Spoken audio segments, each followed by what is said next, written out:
Here's an interesting case study for Conrod Bearings on an E92 M3 using the V8 4-litre S65 engine.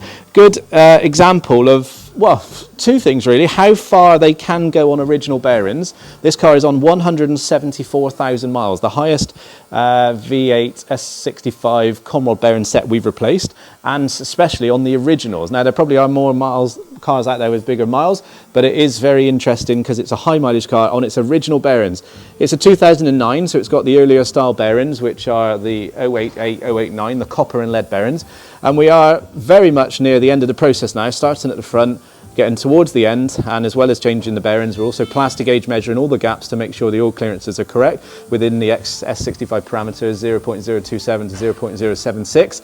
And we're on the penultimate one, and we've found an issue with the crank, which is a little bit of damage on the journal, which you can feel just up there in front of my glove. You can feel that with your finger, so that's obviously an issue. And if you look at the bearings, you'll start to see why there was a problem. So 174,000 miles, the original bearings, never been done to this owner's knowledge, and it's this one here, cylinder 7. On the upper bearing we have delamination. So this is what I do talk about in some of our videos. Copper is the last sacrificial layer before the bearing will break up, unfortunately, and it will delaminate. And that item just there, that crater, is a gap where bearing material is missing. That's nothing we've done during the process, that's just where the bearing has got so thin, it's just maybe a hot spot, and it's just simply breaking up and no longer stay in that original shape. And those particles then obviously get pushed around the crankshaft and between the Conrod bearing, which will mar the crankshaft and probably cause scratching like what we're seeing on that crankshaft journal. And then they'll obviously, if they haven't been completely turned into dust, they'll just get passed through the oil system, eventually end up back through the engine in the sump.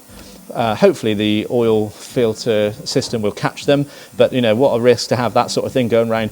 So not many people do leave the bearings this long. And this owner's just bought the car, and as soon as he bought it, first thing he did is booked in for rod bearings, and he's very pleased, well he will be when he sees this video, very pleased that he's carried this out, because these were probably one red line away from complete failure.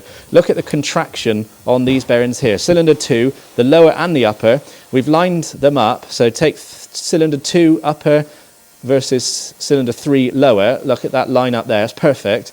And look at that difference down there. The contraction is unbelievable. And that's because of the heat that these bearings have received. We're not just talking about copper anymore. We're seeing bright colorings, which are purples, blues, reds, all sorts of things. There's even greens in there where these things have got so hot. And when they do get hot, they will contract. Now, obviously, they can't completely contract when they're fitted because there's a crankshaft journal in this run, so they can't completely go over. But what that happens is that they go out of shape, they go out of round, so then they get more risk of having a bigger oil clearance and a looser oil clearance depending on where you are in the circle and a cross-section view.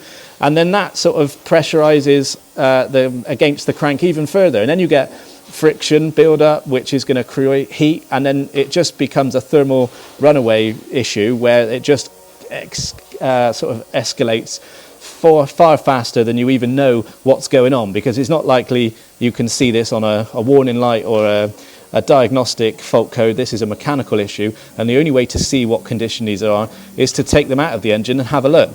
Now we've got a very interesting situation here because we've got a crankshaft that technically needs work, but to carry out any sort of work on the crankshaft, whether it be just even polishing or even later on replacing, that does require the engine to be taken apart, not only come out of the vehicle but taken apart, so you are really into an engine rebuild. So I suppose this video is a highlight to show what can happen the longer these things are left. Also give an example of delamination and Conrod bearing breakup, however minor and small that is. It's damaged the crankshaft journal, and just bear that sort of thing in mind. And there we go, a nasty sight to see on this 2009 E92 M3 with 174,000 miles, the original bearings, 088, 089, never been done before, damage present on the crankshaft, which you can feel just there.